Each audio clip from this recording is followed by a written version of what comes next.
RG Kar medical college ও হাসপাতালে junior মহিলা চিকিৎসকের অস্বাভাবিক মৃত্যুর ঘটনার প্রভাব পড়ল জলপাইগুড়ি শহরে। অভিযুক্ত দোষীদের শাস্তির দাবি তুলে বিক্ষোভ মিছিল এবং রাস্তা অবরোধে শামিল হল জলপাইগুড়ি ডিওয়াইএফআই। শনিবার শহরে বাবুপাড়ায় কর্মচারী ভবন থেকে মিছিল শুরু করে ডিওয়াইএফআই। এরপর চলে বিক্ষোভ। বাবুপাড়া মোড়ে রাস্তা অবরোধ করে নারীদের নিরাপত্তা সুরক্ষিত করার দাবি তুলল আন্দোলনকারীরা।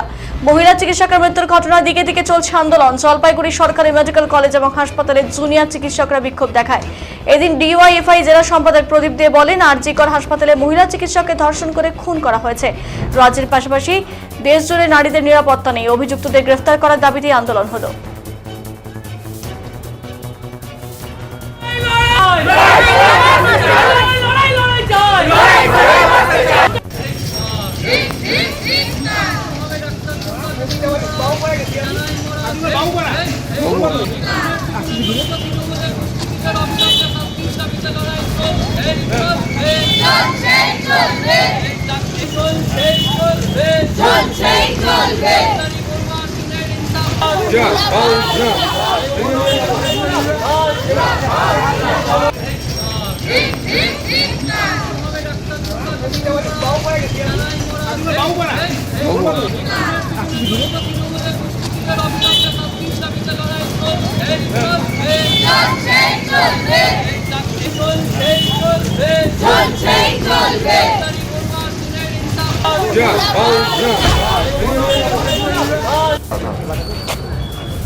আজকে আমাদের মূলত রাস্তা অবরোধ হচ্ছে গোটা আপনারা জানেন যে গতকাল যে ঘটনা ঘটেছে, যে রাজ্যের এত বড় প্রতিষ্ঠান, যে প্রতিষ্ঠান আমাদের রাজ্যের গর্ব, সেই প্রতিষ্ঠানে আরজিকরে একজন ডাক্তার পরিণত ছাত্রী, তাকে হচ্ছে খুন এবং ধর্ষণ করে তাকে হত্যা করা হয়েছে।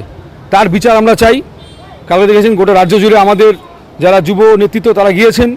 আজকে গোটা রাজ্য জুড়ে, আজ আগামীকাল জুড়ে গোটা রাজ্য জুড়ে এই বিক্ষোভ কর্মসূচি চলবে। আজকে আমরা এখানে প্রতীকী অবরোধ করলাম এই বাবুপাড়া মোড়ে।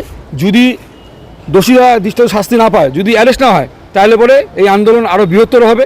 এবং কি সরকার, যে সরকার ঘুমিয়ে আছে, যে সরকার নারী নিরাপত্তা দিতে পারছে না, যেমন শুধু পশ্চিমবঙ্গ না, এটা গোটা দেশ জুড়ে, গোটা দেশেরই সামগ্রিক অবস্থা, যে আজকের দিনে দাঁড়িয়ে হচ্ছে নারীরা সবচেয়ে বেশি হচ্ছে তাদের উপর আক্রমণ আসছে।